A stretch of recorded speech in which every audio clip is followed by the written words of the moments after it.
हर हर महादेव। सभी साधकों को प्रणाम।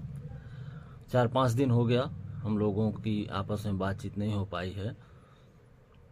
आश्रम में कोई न कोई जिज्ञासु आ ही जाते हैं और व्यक्तिगत काम भी कुछ ऐसा रहता है कि वीडियो नहीं बना पाता हूँ।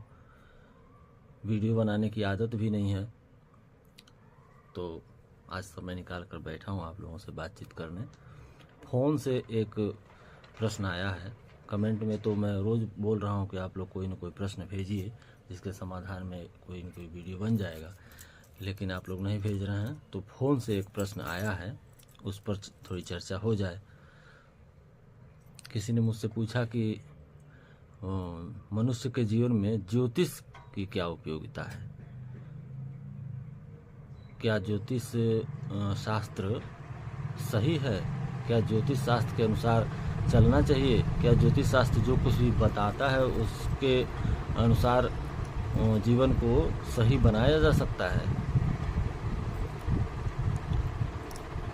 हाँ, बिल्कुल सही है। ज्योतिष शास्त्र भी सही ही है, लेकिन बिल्कुल उसी तरह जैसे जब आपको दिखाई न दे और आप चश्मा ले लें, यानी दिखाई न देने वाले के लिए चश्मे की जितनी उपयोगिता है उतनी ही जिसके जीवन में भक्ति नहीं है उसके जीवन में ज्योतिष की उपयोगिता है। यदि आप जीवन में भक्ति कर रहे हैं तो फिर ज्योतिष की आपके जीवन में कोई उपयोगिता नहीं है। लेकिन अगर आप भक्ति नहीं कर रहे हैं, इसका मतलब आपको ठीक से दिखाई नहीं दे रहा है, तो जैसे जिसको नहीं दिखाई देता है तो अपने लिए चश्मा बनवा लेता है, बिल्कुल उसी प्रकार आप भी ज्योतिष से लाभ ले सकते हैं। लेकिन जो लोग भक्ति कर रहे हैं उनके लिए ज्योतिष की कोई उपयोगिता नहीं है, तंत्र की कोई उपयोगिता नहीं है, कर्मकांड की कोई उपयोगिता नहीं है। वे सिर्फ भक्ति से ही सब कुछ प्राप्त कर सकते हैं। उनके जीवन में समस्याएं आती ही नहीं हैं। जो लोग भगवान के आगे स्वयं को समर्पित कर चुके हैं, उनके जीवन में नहीं, उनके सपने में भी दुख का आगमन नहीं होता है। फिर ज्योतिष के चक्कर में वो क्यों जाए? ज्योतिषी उनको क्या ज़्यादा दे देगा, ज़्यादा बताएगा, क्योंकि उनके तो लाभ और हानि के स्वामी सिर्फ उनके इष्ट देव और कोई नहीं, और वो किसी पर विश्वास नहीं करते और वो कहीं नहीं जाते और कुछ नहीं पूछते और कुछ जानना नहीं चाहते हैं। बस एकमात्र अपने इष्ट देव को उन्होंने सर्वस्व समर्पण कर रखा हुआ है। ईश्वर प्रणिधान, योगी लोग ईश्वर प्रणिधान कर देते हैं, भक्त लोग सर्वस्व समर्पण करते हैं। उस पर बहुत विशद चर्चा हुई है।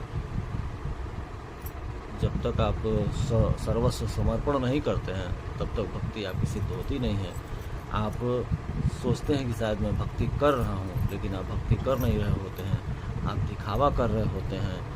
आप कहीं न कहीं अविश्वास पूर्वक आधा अधूरा समर्पण के साथ चल रहे होते हैं। इसलिए आपको कहीं न कहीं जाके ज्योतिषी की आवश्यकता पड़ जाती है, कहीं रत्नों की आवश्यकता पड़ जाती है, कहीं वैद्यों की आवश्यकता पड़ जाती है। लेकिन जब आप भक्ति कर रहे होते हैं तो इन सब की कोई आवश्यकता नहीं है, कोई उपयोगिता नहीं है जीवन में। आप देखें, जब भी आप मंदिर में जाते हैं, मंदिर में अपना माथा टेकते हैं, नीचे उतरते हैं, और नीचे उतरने के बाद मंदिर से के सीढ़ियों को पार करने के बाद जब देखते हैं दुकानें लगी हुई हैं और दुकानों में कुछ रत्न बिक रहे हैं, कुछ ऐसी चीज़ें बिक रही हैं जो आपको भौतिक कल्याण करती हैं, भौतिक कल्याण का आश्वासन देती हैं, आप उधर भी चले जाते हैं। आप पूछते हैं दुकानदार से, इससे क्या लाभ होगा, इससे क्या मेरे जीवन के दुख दूर हो जाएंगे? तो फिर उस दुकानदार को कोई दोष नहीं लगता है आपको ठग लेने में, क्योंकि वो जान रहा है कि आप भगवान पर कोई विश्वास नहीं करते हैं। जिस देवता के सामने आप माथा झुका करके अभी आ रहे हैं उस पर आपको कोई भरोसा नहीं है। आप अविश्वासी व्यक्ति हैं, इसलिए आपको ठग लेने में मुझे कोई दोष नहीं लगेगा। जब आप स्वयं भगवान को ठग रहे हैं तो आपको ठगने में क्या दोष है? फिर वो दुकानदार आपको रत्न देता है इस आश्वासन के साथ कि आपके जीवन की सारी समस्याएं सॉल्व हो ही जाएंगी, आप ले जाइए। और आप लेकर आते हैं और समस्याएं जहाँ की तहाँ रह जाती हैं। लेकिन भक्त एक बार जब सिर झुका देता है अपने इष्ट के आगे, तो फिर वो किसी के आगे सिर नहीं झुकाता, किसी से कोई लाभ नहीं चाहता। यहाँ तक कि भक्तों ने तो बहुत से देवी देवताओं को छोड़ा है। अपने इष्ट के अलावा यदि उनके पास कोई और देवी देवता आते हैं तो उनको भी उन्होंने छोड़ा है। उन्होंने कहा है कि नहीं, मुझे चाहिए ही नहीं, मुझे जो कुछ चाहिए अपने इष्ट देव से चाहिए, तुमसे कुछ नहीं चाहिए। अगर तुम वो सब कुछ भी दे सकते हो जो मेरे इष्ट देव दे सकते हैं, तब भी तुमसे नहीं चाहिए, मेरे इष्ट देव से चाहिए। तो ये अनन्य भक्ति होनी चाहिए। अनन्य भक्ति अर्थात आपको छोड़कर अन्य किसी को मैं नहीं जानता। ये अनन्यता आपको सब कुछ दे देती है, लेकिन जब आप संशय में रहते हैं, पूरे विश्वास के साथ अपने इष्ट देव से नहीं जुड़े रहते हैं, तब फिर आप प्रश्न करते हैं कि क्या इस तीर्थ में जाने से, क्या इस देवी देवता को पूजने से, क्या इस तरह के यंत्र का प्रयोग करने से, या इस तरह के तंत्र का प्रयोग करने से, या ज्योतिषी के अनुसार कुछ इस प्रकार के पूजा पाठ करने से आपके जीवन में शांति संपन्नता आएगी? प्रश्न तभी उठते हैं जब आपको अपने इष्ट देव के प्रति पूरी निष्ठा, पूरी श्रद्धा, पूरी अनन्यता नहीं होती है। भक्ति ही एकमात्र सब तरह के दुखों का समाधान है। रामचरितमानस में लिखा हुआ है,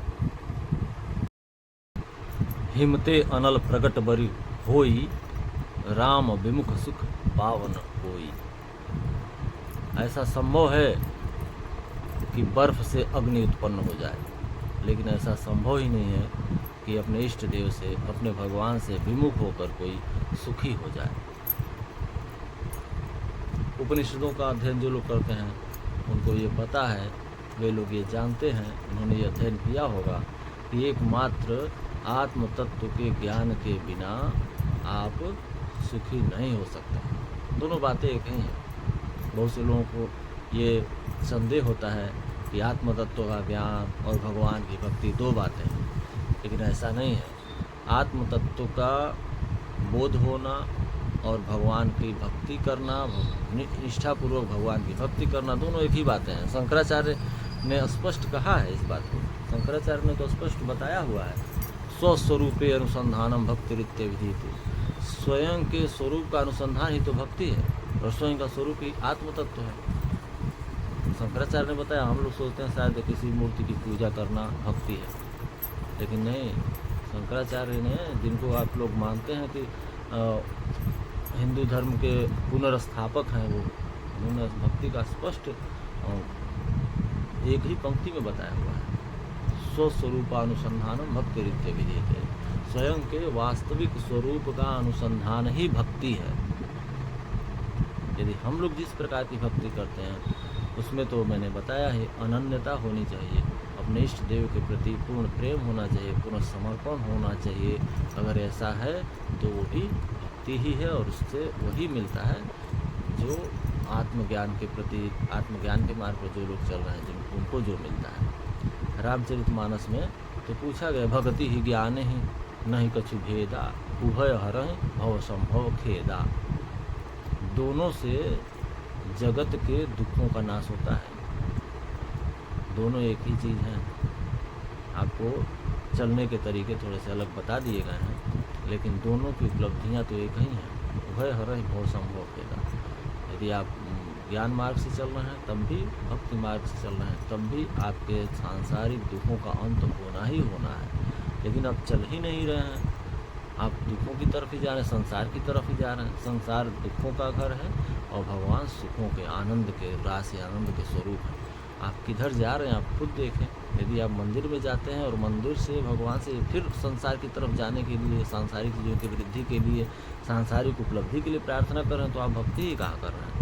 आप तो भगवान की प्राप्ति के लिए, आत्मज्ञान के लिए, दुखों के नाश के लिए प्रार्थना होना चाहिए।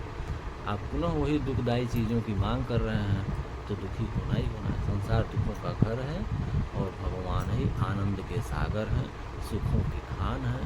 तो आप मार्ग चुने पहले, क्या आपको संसार चाहिए या भगवान चाहिए। यदि संसार चाहिए तो आप दिखावा की भक्ति न करें, आप संसार का कार्य ही कर लें, संतुष्ट हो लें, फिर भगवान के मार्ग पर चलें।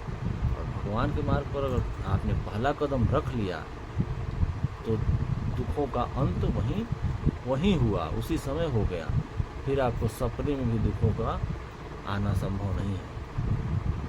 लेकिन जब आप करते नहीं, आप सोचते हैं कि सारे सांसारिक कृत्य करते रहें और हमको दुख भी न हो, ऐसा नहीं होता है। अग्नि को छुएंगे तो आप भी जलेंगे, मैं भी जलूँगा, योगी भी जलेंगे और भोगी भी जलेंगे। अग्नि का स्वभाव है जलाना, वैसे ही संसार का स्वभाव है दुखी करना, और भगवान का स्वभाव है आनंद में ले जाना। आनंद के उनका स्वरूप है सच्चित आनंद। भगवान का वास्तविक स्वरूप सच्चित आनंद है। चाहे आप किसी स्वरूप में उनकी उपासना कर रहे हैं, वास्तविक अगर तत्व की प्राप्ति होगी तो आप सच्चित आनंद में ही जाएंगे, जिसे साधारणतया सच्चिदानंद कहते हैं। सच्चिदानंद स्वरूप ही भगवान का स्वरूप है वास्तविक। उनका कोई रूप नहीं है, कोई रंग नहीं है, लेकिन जब उनको उपलब्ध होंगे, आप उनको प्राप्त करेंगे तो सच्चित आनंद स्वरूप में उन्हें प्राप्त करेंगे। सच्चिद आनंद की व्याख्या बाद में होगी। आज बस मुझे यही बताना था कि भक्ति करें तो सचमुच सिर्फ भगवान के लिए करें, सिर्फ ज्ञान के लिए करें, सिर्फ आत्म तत्व की उपलब्धि के लिए करें, न कि जगत की प्राप्ति के लिए। यदि जगत की प्राप्ति के लिए आप कर रहे हैं तो फिर आप ज्योतिषी के पास जाएं, तांत्रिकों के पास जाएं, मांत्रिकों के पास जाएं और पुनः उन्हीं दुखों को पुनः कीचड़ से कीचड़ धोने का प्रयास करें। फिर उन्हीं दुखों को प्राप्त करें और उन्हीं दुखों को दूर करें। फिर दुख के कोई और साधन लेकर आएँ। मुझे ज्योतिष और तंत्र पे पूरा भरोसा है। ऐसा नहीं कि मैं उस पर भरोसा नहीं करता हूँ। बिल्कुल उसी तरह जैसे एक आँख वाले आदमी को चश्मे की कोई आवश्यकता नहीं है, वैसे ही एक भक्त को ज्योतिष तंत्र की कोई आवश्यकता नहीं होती है। तो अगर कोई चश्मा नहीं लगा रहा है, इसका मतलब ये नहीं कि वो चश्मा का विरोधी है। इसका मतलब ये कि उसे साफ साफ दिखाई दे रहा है, उसको उसकी ज़रूरत ही नहीं है। तो मैं कोशिश करूँगा कि आप लोग भी भक्ति करें और भगवान की शरण में जाएं। ऊपर से इन चश्मों की आवश्यकता आपको न पड़े। आप स्वयं अपनी आँखों से देखें और आनंदपूर्वक जीवन जिएं। धन्यवाद। हर हर महादेव।